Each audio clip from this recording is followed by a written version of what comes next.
नमस्कार, स्वागत है आपका संसद टीवी पर। मैं हूं मनोज वर्मा और आप देख रहे हैं हमारा खास कार्यक्रम मुद्दा। आज हम बात करेंगे बजट और जल मार्गों की। इस मुद्दे पर बात इसलिए क्योंकि वित्त मंत्री निर्मला सीतारमण ने बजट में देश में 20 नए जल मार्गों का ऐलान किया है।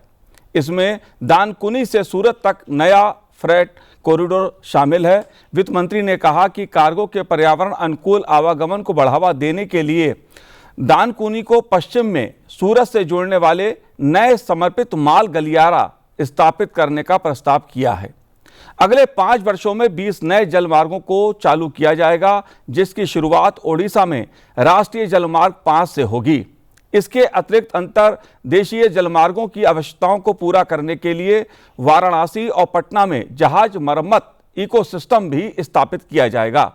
इसलिए मुद्दा आपका में आज हम बात बजट और जल मार्गों की करेंगे। इस मुद्दे पर बात इसलिए भी करेंगे क्योंकि पिछले 1 दशक में केंद्र सरकार ने, भारत सरकार ने, प्रधानमंत्री के नेतृत्व वाली सरकार ने जल मार्गों के विस्तार पर खासा जोर दिया है। इस मुद्दे को जानना समझना जरूरी है। 2 खास मेहमान मेरे साथ इस समय जुड़े हुए हैं। राकेश सिंह जी हमारे साथ जुड़े हैं, जो सदस्य हैं नेशनल शिपिंग बोर्ड के। साथ ही हम बात करेंगे वरिष्ठ पत्रकार राकेश शुक्ला जी से। राकेश शुक्ला जी, बहुत बहुत स्वागत है आपका संसद टीवी पर।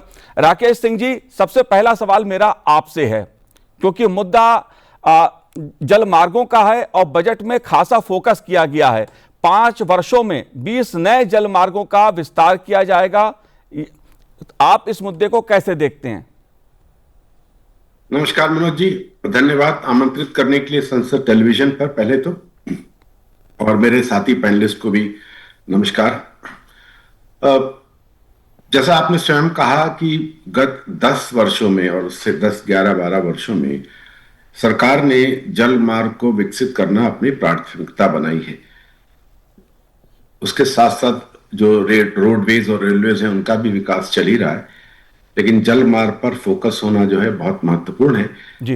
मैं पहले इस विषय पर आऊं, आपको एक बताऊं कि जल की एक प्राथमिकता है जो कि, और वो एक चुनौती भी बन जाती है सरकार के लिए भी और हम व्यवसायियों के लिए भी, कि जल की सबसे प्राथमिक आवश्यकता है पीने की, उसके बाद कृषि की जी, उसके बाद आता है दूसरे और भी जो उद्योग हैं जैसे कि बिजली का उत्पादन वगैरह। तो उस लिस्ट में परिवहन जो है जल मार्ग पर वो 4थे 5वें नंबर पर आ जाता है। तो ये एक चुनौती है जी। इसीलिए जल मार्ग में जल होना आवश्यक है, तभी वो मार्ग बनेगा। देख, तो ये एक चुनौती है जिसका कि सामना हम लोग कर रहे हैं। 10-11 वर्षों से इस पे प्रयास चल रहा है और काफी प्रयास हुआ है। बट उससे इंपॉर्टेंट बात ये है कि देश जिस प्रगति के रास्ते पे चल रहा है 2047 तक, जो विकसित भारत का लक्ष्य है, हम कितनी भी सड़क बना लें, रेलवे बना लें, जो उत्पाद हैं, जो हमारा कंजम्पशन है, जो हमारा यातायात है, रोड और रेलवे जो है उसके लिए पर्याप्त नहीं हो पाएंगे। इसीलिए सरकार ने तटीय जल स्तर, कोस्टल शिपिंग को और अंतर्राज्यीय जो वाटर जल मार्ग हैं उनको विकसित करने का लक्ष्य निर्धारित किया है।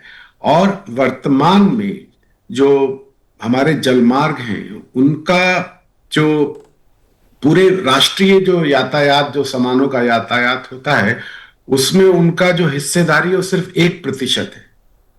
तो ये आप समझ सकते हैं कि भी इसमें बहुत ही संभावनाएं हैं विकसित होने की। और खास करके हम दूसरे अगर विकसित देशों को देखें, जैसे कि चाइना या हमारा चाइना या यूएसए हो गया, वहां पर 8-9% जो है वो जल मार्ग का हिस्सा है, हिस्सेदारी है राष्ट्रीय यातायात में जी। एक और आंकड़ा बहुत महत्वपूर्ण है। यूरोपियन यूनियन, जो पूरा यूरोपियन यूनियन है जिसकी आबादी तकरीबन शायद 1 बिलियन के आसपास हो, वहां पर जो आखिरी जो मैंने आंकड़ा पढ़ा था कि प्रति व्यक्ति 1.1 मैट्रिक टन यातायात जो है वो जलमार्ग से होता है जी। तो सरकार ने इन्हीं सभी चीजों को ध्यान में रखते हुए इसको अपनी प्राथमिकता बनाई है। उसमें चुनौतियां हैं जी। तो ये मेरा एक संक्षेप में आपको बिल्कुल बिल्कुल राकेश सिंह जी, क्योंकि जल मार्ग की जब हम बात करते हैं तो इसमें अपार संभावनाएं भी हैं और कई चुनौतियां भी हैं। इन दोनों पहलुओं को मैं आपसे समझने की कोशिश करूंगा, लेकिन राकेश शुक्ला जी मेरे साथ इस समय स्टूडियो में हैं। राकेश जी, अगर हम जब जल मार्ग की बात करते हैं तो हमें इतिहास याद आता है कि भारत में कभी जल मार्ग कितने प्रगति का माध्यम हुआ करते थे, लेकिन 14 से पहले के अगर बजट की मैं बात करूं तो सड़कें बनेंगी, रेल बनेगा, इस पे फोकस रहता था। 14 के बाद सड़कें भी बन रही हैं, रेल मार्ग का भी विस्तार हो रहा है, लेकिन साथ ही पिछले एक दशक में जल मार्ग का विस्तार हो, प्रगति का साधन बने, वो सरकार की प्राथमिकता में रहा है। इसके पीछे वजह आप क्या देखते हैं? क्या वजह है बजट में जो 20 नए जल मार्गों की बात कही गई है? देखिए, भारत सरकार की तरफ से जल परिवहन पर इसलिए फोकस किया गया क्योंकि जल परिवहन जो है बाकी परिवहनों की जगह पे सस्ता है, यानी सस्ता साबित होगा। और भारत में जो महंगाई की एक बात की जाती है उसमें सबसे बड़ा जो वो है लॉजिस्टिक लागत। जी। अब जैसे यदि आप सड़क से परिवहन देखिए, रेल परिवहन देखिए, वायु परिवहन देखिए और जल परिवहन देखिए, तो सबसे ज़्यादा यदि लागत आती है वो आती है सड़क परिवहन पे। यानी सड़क परिवहन पे लागत, माल ढुलाई आज की डेट में 65% माल ढुलाई सड़क परिवहन से होता है। और सड़क परिवहन पे जो लागत आ रही है वो करीब ₹1.25 से ₹2 करीब आ रही पर टन। उससे कम में आप आइए तो ₹1.5 और ₹1.35 से ₹1.5 तक आता है आपके रेल परिवहन में। एयर परिवहन में ज़्यादा माल वाहन नहीं हो सकता क्योंकि उसमें भी कॉस्ट जो है लॉजिस्टिक कम नहीं है। लेकिन जल परिवहन पे यदि आप आएंगे तो भारत के अंदर जल परिवहन का जो प्रयोग हुआ वो बहुत सस्ता साबित हुआ। वो करीब 75-80 पैसे आ रहा पर टन। और पहला जो परिवहन किया गया यानी भारत सरकार नरेंद्र मोदी जी के नेतृत्व में, वो नवंबर 2018 में हुआ। वाराणसी से कोलकाता कार्गो भेजा गया और उसकी लागत जब निकालने के बाद भारत सरकार को लगा कि हमें इस जल परिवहन क्षेत्र को आगे बढ़ाना चाहिए। अब जल परिवहन की सोच कैसे विकसित हुई कि भारत में जल परिवहन क्यों आना चाहिए? 2016 में जब नितिन गडकरी जी शिपिंग मंत्री थे तो उन्होंने 2 परियोजनाएं शुरू की, एक सागरमाला परियोजना, एक भारतमाला परियोजना। सागरमाला परियोजना में 6 लाख करोड़ की लागत से 111 राष्ट्रीय जलमार्ग घोषित किए गए और 6 लाख करोड़ की वो परियोजनाएं लागू की गई, यानी योजनाबद्ध की गई, जिसमें आपके रोड और पोर्ट कनेक्टिविटी रहेगा, आपके पोर्ट का आधुनिकीकरण किया जाएगा, जहाज़ों के मरम्मत का काम किया जाएगा, मछुआरों के पालन की व्यवस्था होगी, मछली पालन की व्यवस्था होगी, उसकी लोडिंग की व्यवस्था होगी और ट्रांसपोर्टिंग व्यवस्था होगी। इसके अलावा पोर्ट में जितनी आपकी अभी सुविधाएं हैं, मैनुअल सुविधाएं हैं, उन सारी सुविधाओं को अपने को आधुनिक करना है। इसके साथ साथ जो देश के 4-5 बड़े पोर्ट हैं, चाहे वो कांगला पोर्ट हो, पारादीप हो, JNPT हो, इन सारे पोर्टों को बेहतर करना। यानी यदि वहाँ पे जहाज़ जो आ रहे हैं विदेशों से, उनके रुकने की व्यवस्था, वहाँ से ट्रांसपोर्टिंग व्यवस्था, अपने यहाँ के माल की ट्रांसपोर्टिंग जल्दी हो, इसके लिए सारा जो सरकारी अमला है वो वहीं पर स्थापित किया गया।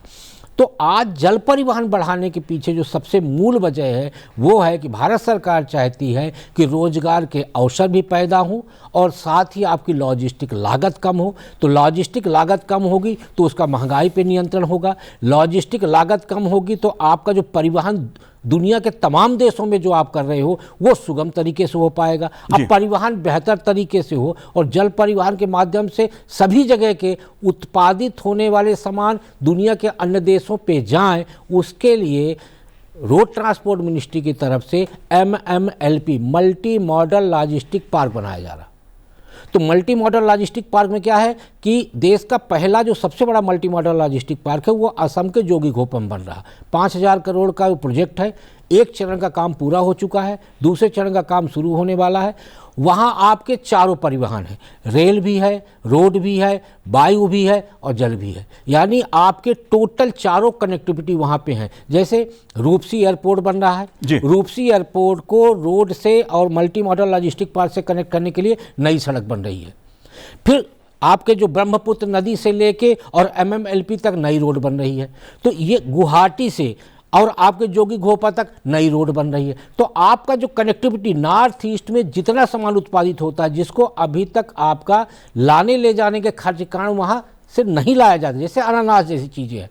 तो आज यदि जोगी घोपा में MMLP बन जाएगा तो उससे आप समझिए कि माल की ढुलाई दुनिया भर में पूर्वोत्तर का सामान जाना आसान हो जाएगा। जी बिल्कुल। और जब हम माल ढुलाई की बात करते हैं तो एक आंकड़ा मैं आप लोगों से भी साझा करना चाहता हूं और देश के सामने भी रखना चाहता हूं, जो एक बदलाव की कहानी कह रहा है।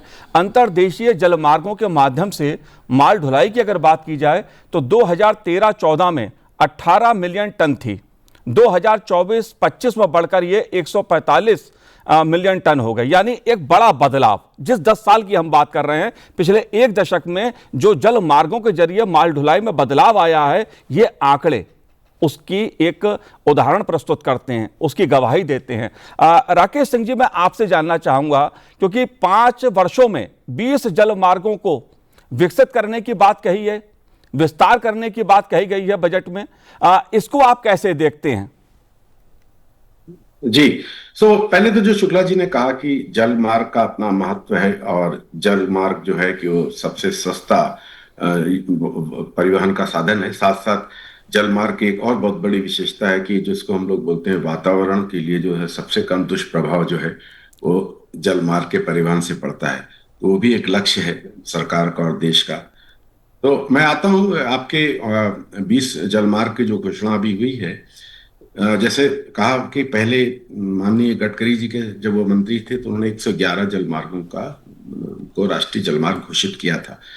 बट गत 5 वर्षों और 7-8 वर्षों में ये समझ में आया कि इसमें हमको प्राथमिकताएं निर्धारित करनी है। तो जो चुनौतियों के हिसाब से देखिए, जलमार्ग से परिवहन भी एक व्यवसाय है जैसे दूसरे व्यवसाय है जी। इसमें एक पक्ष है जो कि इसमें अपना इन्वेस्टमेंट करता है और दूसरा पक्ष जो आपसे सर्विस की अपेक्षा करता है। अगर दोनों के लिए विन विन सिचुएशन नहीं होगी तो फिर वो जल मार्ग जो है वो मार्ग नहीं रह जाता है। तो सरकार ने भी इस पे बहुत ही गूढ़ता से इसका अध्ययन, हम लोगों ने भी अपनी दृष्टि से देखा, अपना योगदान दिया कि अब इसमें हमको प्राथमिकता निर्धारित करनी पड़ेगी कि कौन कौन से जलमार्ग हैं जिनमें कि कम समय में इनको चालू किया जा सकता है सुचारू रूप से और फिर वो सस्टेनेबल और वायबल सर्विस दे सकते हैं। तो आई थिंक मेरा ऐसा विचार है कि सरकार ने जो इसमें जो जलमार्ग 1, 2, 3, 4, 5 तो खैर पहले ही से ही थे, बाकी अंबार नदी, बैरक रिवर, नर्मदा, मांडवी जो दूसरी जो और जगह है रिवर है जलमार्ग है, उनको भी प्राथमिकता के लिस्ट सूची में डाला है। बात ये है कि थोड़ा हमारे देश में अगर आप देखें तो कंजम्पशन और प्रोडक्शन का पैटर्न जो है वो थोड़ा सा अनइवन है। तो सरकार ने मेरे ख्याल से उन जलमार्गों को अभी अपना ध्यान केंद्रित किया है कि जहां पर दोनों प्रोडक्शन और कंजम्पशन दोनों ही पास में एक दूसरे से हों कि जलमार्ग से आसानी से कनेक्ट कर जाए। जलमार्ग का जो सबसे बड़ा अंतर्राष्ट्रीय स्तर पर जो इस्तेमाल होता है सर, वो लंबी दूरी की यात्राओं के लिए नहीं होता है। वो छोटे छोटे प्रोडक्शन सेंटर्स होते हैं, फैक्ट्रीज होते हैं, वहां से जो माल मिलता है जलमार्ग से लेकर वो बड़े बड़े पोर्ट में ले जाकर वहां पर उनको स्टोर किया जाता है और फिर वहां से वो बड़े जहाजों से विदेश में जाते हैं। अगर आप राइन और डेन्यूब की बात करें, राइन की बात करें तो एक राइन रिवर है जो कि वेस्टर्न यूरोप में, जर्मनी, स्विट्जरलैंड के ऐसे छोटे छोटे प्रोडक्शन सेंटर है जहां से कि 10, 20, 40, 50 कंटेनरों को छोटे छोटे जहाजों में लेकर रॉटरडम और एंटवर्प ऐसे बड़े पोर्ट पे लाते हैं और जहां से कि जो है बड़े जहाजों से वो दुनिया में और जगह जाते हैं। तो वो स्ट्रेटेजिक डिसीजन है ये 20 जो जलमार्ग जिन पे कि सरकार ने अपना ध्यान आकर्षित केंद्रित किया है। और जैसा मैंने शुरू में कह दिया था कि बिना जल के मार्ग नहीं हो सकता। तो ये बहुत बड़ी चुनौती है। सरकार को ये भी देखना है कि क्या हम एक निश्चित तौर पर एक गहराई, जिसको हम लोग बोलते हैं लीस्ट एश्योर्ड डेप्थ, कि एक मिनिमम डेप्थ क्या सरकार 12 महीने गारंटी कर सकती है, जिसमें कि जो शिप ओनर जो इन्वेस्टमेंट करते हैं उनको ये रहेगा कि हम अगर जहाज लाएंगे तो हमारा जहाज जल की कमी की वजह से परिवहन नहीं कर पाएगा। ये संशय मन से हटना चाहिए। और दूसरा, जो हमारी सेवाओं का इस्तेमाल करते हैं उनको भी 12 महीने की सर्विस चाहिए।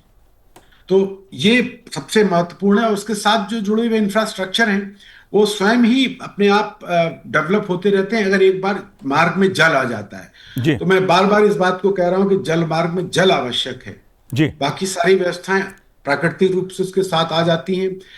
एक छोटा सा उदाहरण देना चाहूंगा आपको, और ये बड़ा आवश्यक है कि ग्लोबल अंतर्राष्ट्रीय स्तर पर इस बात को समझा जाए कि यूरोप में 50-60 के दशक में ज्यादा करके जो इंडस्ट्री थी वो नदी के किनारे हुआ करती थी, राइन डैन्यूब के डेल्टा के नदी के किनारे हुआ करती थी। पर्यावरण के नियमों के कारण उनको वहां से हटना पड़ा नदी के किनारे से, लेकिन उन्होंने क्या किया, उस स्थान को नहीं छोड़ा, उन जगहों पर वेयर हाउस बना दिए जी, यातायात का केंद्र बने रहे। सामान चाहे वो 100 किलोमीटर दूर बन रहा हो, 200 किलोमीटर दूर नदी से बन रहा हो, लेकिन सामान वहीं आकर वेयर हाउस में होता था, फिर वहां से उसी फीडर सर्विस से बड़े बड़े पोर्टों में जाता था। ये लक्ष्य है, और मुझे लगता है ये जो 20 जलमार्ग है इसमें सरकार ने देखा कि जहां जी, जलबारों में जी, जाहिर सी बात है, जो आपने संभावना जताई या जो आपने एक पॉइंट रखा कि भाई जल मार्ग की हम बात कर रहे हैं, तो नदियों में या जो भी जल मार्ग हैं उसमें पानी हो, जल हो, तभी परिवहन का वो काम भी करेगा। जाहिर सी बात है, सरकार ने अगर 20 जल मार्गों की बात बजट में कही है, उनका विस्तार करने की या उनका आगे और बढ़ाने की, उनका विकास करने की, तो कहीं ना कहीं एक इसको लेकर भी योजना रही होगी, क्योंकि कुछ चीज़ें प्रकृति से भी जुड़ी हुई हैं जिन पे किसी का बस नहीं होता। राकेश शुक्ला जी, इसके साथ साथ अगर बात की जाए, वाराणसी और पटना में एक जहाज मरम्मत इकोसिस्टम भी स्थापित किया जाएगा, मतलब जल मार्ग का विस्तार किया जाएगा, विकास किया जाएगा, और वाराणसी और पटना में एक जहाज मरम्मत इकोसिस्टम स्थापित किया जाएगा। इकोसिस्टम की जो बात है जहाज मरम्मत की, इसको आप कैसे देखते हो, खासतौर से वाराणसी और पटना को? देखिए क्या है मनोज जी कि अभी भी हमारे यहाँ जहाज मरम्मत का कार्य हो रहा है जी, कोची वगैरह में, लेकिन पटना में और यहाँ पे वाराणसी में करने के पीछे लॉजिक ये है कि पटना में अभी भी 40 से 50 जो अंतर्देशीय जहाज हैं वो चल रहे हैं। मान लीजिए उनमें कोई खराबी आती है तो वो उनको जाना पड़ता है, या तो वो कोची जाए, मुंबई जाए या कोलकाता जाए, इतना दूर तक ले जाना कठिन है। इसलिए आपके पटना के दीघा में और आपके वाराणसी में 2 जगह जहाज मरम्मत कारखाना बनाने की योजना सरकार ने तय की है। उससे फ़ायदा ये होगा कि जब आप अंतर्देशीय परिवहन शुरू करेंगे तो अंतर्देशीय परिवहन में आपके जितने नज़दीकी सेंटर होंगे, खासकर जहाज मरम्मत के, उतने ही आपका जो ले जाने की लॉजिस्टिक कास्ट है वो भी बचेगी, क्योंकि परिवहन भी है। जैसे गाड़ी यदि सड़क पे ख़राब हो गई तो जैसे आपके यहाँ टो करने वाले जी हैं तो उनके यहाँ भी इंफ्रास्ट्रक्चर इसका कम है।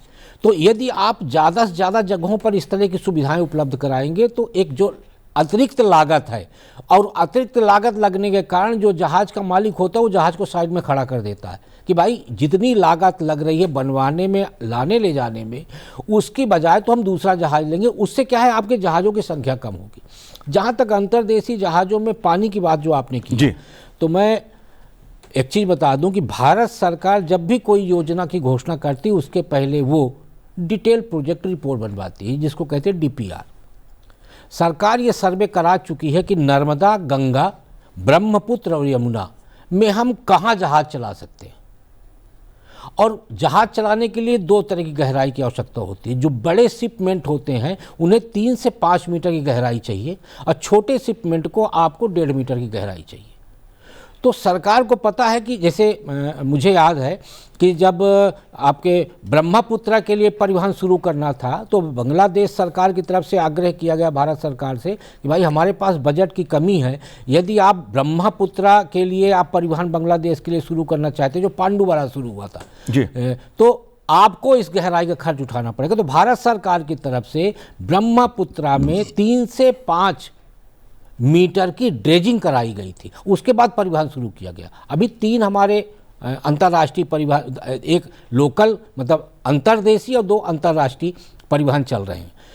अंतर्देशीय में भी एक ही है जो है वाराणसी से कोलकाता हल्दिया वाला है। अब अलग अलग इसलिए चलाए जाएंगे कि साहिबगंज में भी आपका टर्मिनल बन चुका है, गाजीपुर में भी आपका टर्मिनल बन चुका है, बनारस में भी आपका टर्मिनल बन चुका है, हल्दिया में भी आपका टर्मिनल बन चुका है। तो जितने आपके टर्मिनल बन चुके हैं और जितनी आपके पास महत्वपूर्ण नदियां हैं जहां आपके लिए गहराई की कोई समस्या नहीं है, वहां आप इस तरीके से जहाज चला के जो लोकल का परिवहन है, वो लोकल की लॉजिस्टिक कास्ट जब आप कम करेंगे तो 2 फायदे होंगे। एक तो किसान या उत्पादक को फायदा होगा, यानी जिस तरह का भी उत्पादक हो उसको फायदा मिलेगा, उसको जो बहुत सारा ट्रांसपोर्टिंग खर्चा, इधर से उधर ले जाने का खर्चा, टाइम बर्बाद होता है, वो बचेगा। तो उसको बेनिफिट ज़्यादा होगा। और दूसरा उसका माल, जैसे मान लीजिए फल सब्जी हुआ, यदि आपका ट्रांसपोर्टिंग जल परिवहन से हो रहा है तो आज यहाँ उत्पादित होने वाले फल को यदि आप पैक करके ले जाएंगे, और इसका सबसे बड़ा टर्मिनल आपका JNPT है, जवाहरलाल नेहरू पोर्ट ट्रस्ट मुंबई, तो यदि आप वहाँ लेके गए तो वहाँ से दुबई और तमाम दुनिया के तमाम देशों पे परिवहन सुगम हो जाएगा। बहुत जल्दी आम चला जाएगा, संतरा, टमाटर, आलू सब जाएंगे। तो आज जो हम किसानों को देखते हैं कि ट्रक भर का आलू वो सड़क पे फेंक के चले गए, वो स्थितियां नहीं आएंगी। और उसी के लिए छोटी छोटी ही जगहों पर MMLP बनाया जा रहा है। Multi modal logistic park Indore में भी बन रहा है। इंदौर में क्यों बना? इंदौर में तो कोई समुद्र और जहाज है नहीं, लेकिन इंदौर में मालवा, महाकौशल और मध्य प्रांत, इन तीनों जगह में उत्पादित होने वाला माल जो है वो पहुंचेगा। गेहूं सबसे ज़्यादा उत्पादित होता है, तो वो माल वहाँ पहुँचा इंदौर में। इंदौर से आपका परिवहन सीधे मुंबई, दिल्ली मुंबई एक्सप्रेसवे से जुड़ेगा और JNPT पहुँच जाएगा। दिल्ली मुंबई एक्सप्रेसवे को JNPT से जोड़ा जा रहा है, तो आपका जितना परिवहन सुगम होगा, फिर वहां पे आपका क्या होगा, किसान को वहीं पे पैसा मिल गया, खरीदार सीधे खरीदी कर रहा, खेत का खेत खरीद लिया। ये सारी व्यवस्थाओं को जब आप बारीकी तरीके से देखेंगे तो आपको समझ में आएगा कि जल परिवहन का महत्व किन अलग अलग मुद्दों पे कितना ज्यादा है। जी, और जाहिर सी बात है, जब हम बात विकसित भारत की करते हैं और जो प्रधानमंत्री नरेंद्र मोदी का विजन है, वो चाहे बात सड़क मार्ग की जाए, रेल मार्ग की जाए या जल मार्ग की जाए, ये तीनों ही जो साधन हैं वो कनेक्टिविटी के लिहाज से लॉजिस्टिक लागत कम करने के लिए महत्वपूर्ण है और देश की कनेक्टिविटी को और बेहतर बनाने वाले हैं।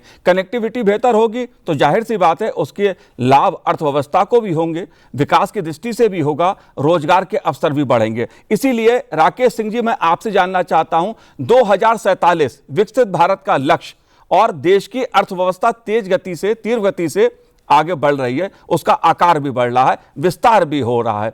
आप कैसे देखते हैं जब हम बात विकसित भारत की करते हैं और उस पहलू पे जो जलमार्ग का योगदान है उसको आप कैसे देखते हैं भविष्य की दृष्टि से? जी, तो मैं पहले एक दो चीजें जो शुक्ला जी ने कही उस पर मैं आपको एक छोटी सी टिप्पणी दे दूं, फिर मैं जल्दी से इस पर आता हूं। ये जो जलमार्ग की बात है, विशेष करके जो जलमार्ग एक है जो कि इलाहाबाद से वाराणसी होता हुआ कलकत्ता हल्दिया तक का जो निर्धारित जलमार्ग है, इस पे गत 10 वर्षों में हम लोगों ने भी बहुत काम किया। और जब सरकार ने जब निर्धारित किया कि इन जलमार्ग को विकसित करना है, तो उसके पीछे जो आपने बताया कि उसके पीछे डिटेल स्टडी हुई। डिटेल स्टडी से भी ज्यादा वायबिलिटी स्टडी अभी ये हुई है कि जलमार्ग एक जो है, अगर आप कलकत्ता से इलाहाबाद को सड़क से या रेल मार्ग से ले जाएंगे तो करीब 1000 किलोमीटर, उससे थोड़ा कम है। अगर आप पानी के मार्ग से जाएंगे तो 1450 किलोमीटर है। 450 किलोमीटर एक्स्ट्रा है जब आप जल मार्ग का इस्तेमाल करेंगे। ये चुनौती बहुत बड़ी थी और उसकी वजह से इस जल मार्ग पर जो इतना अपेक्षित था उतना विकास कार्गो यातायात नहीं हुआ। तो इस पर यह निर्धारित हुआ कि इसको हमको छोटे छोटे हिस्सों में तोड़ना है। छोटे में तोड़ने का मतलब है कि जैसे हमको पूरी कलकत्ता से बनारस से इलाहाबाद की सर्विस नहीं चलानी है, बनारस से पटना, पटना से साहिबगंज, साहिबगंज से फरक्का। तो इसमें 2-3 चीजें होती हैं। जैसा उन्होंने कहा कि जो किसान है, जो हमारा जो उत्तर यूपी, बिहार, झारखंड का जो सबसे बड़ा प्रोडक्ट एग्रीकल्चरल प्रोडक्ट है, उनको मार्केट मिलता है इन जल मार्ग के थ्रू। तो उसको छोटे छोटे भागों में डिवाइड करना जिसमें कि वो वायबल हो सके। दूसरी बात, एक बहुत बड़ा लक्ष्य छिपा है रिपेयर की, जो पटना और वाराणसी में जो फैसिलिटी बताई जा रही है, ये तो पहला कदम है। इसका अंतिम लक्ष्य ये है कि यहां पर ही शिप बिल्डिंग होगी।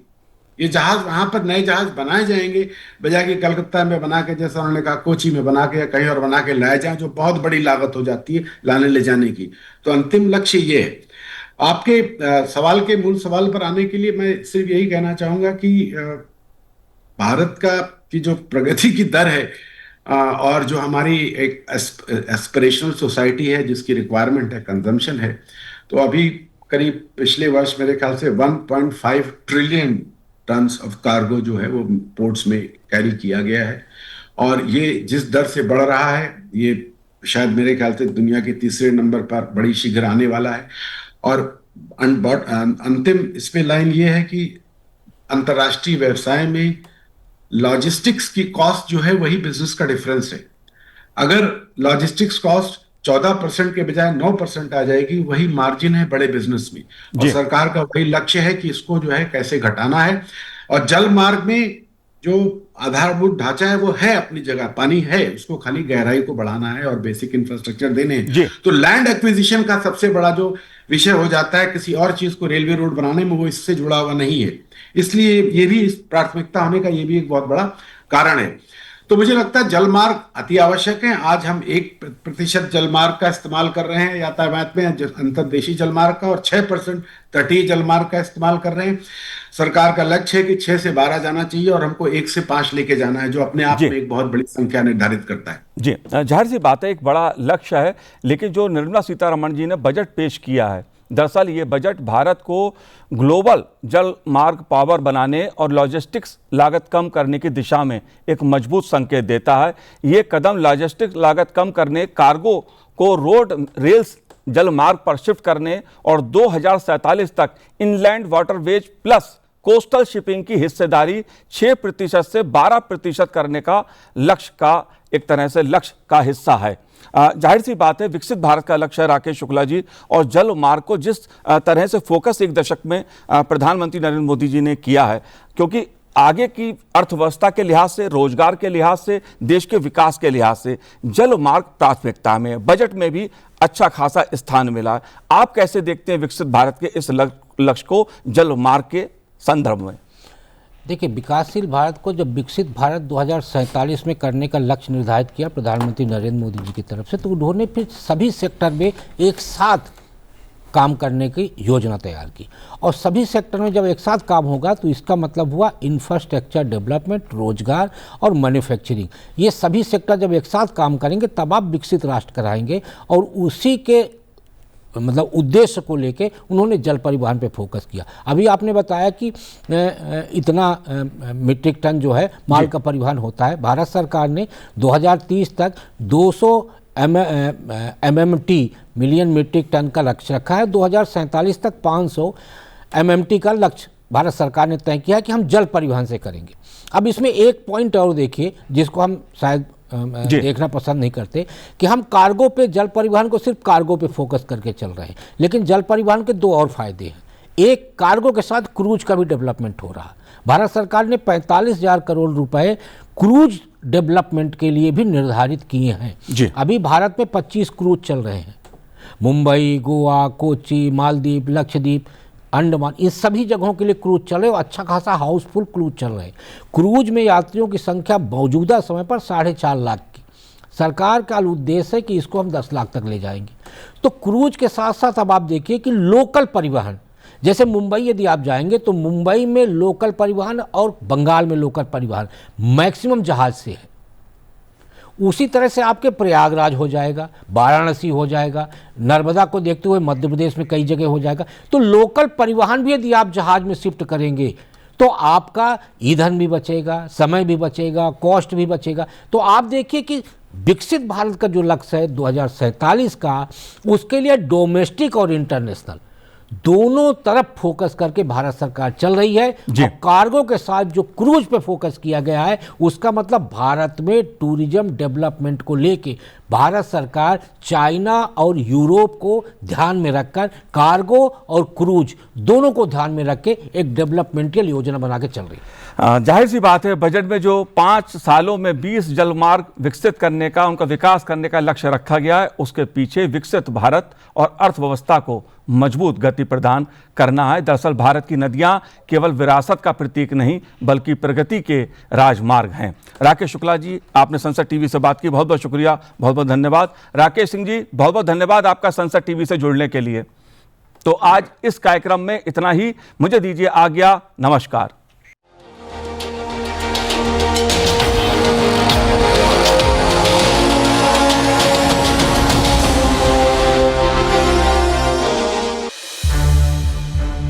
संसद टीवी के और भी प्रोग्राम्स देखने के लिए सब्सक्राइब करें हमारा YouTube चैनल और हाँ, इन्हें लाइक और शेयर करना ना भूलें।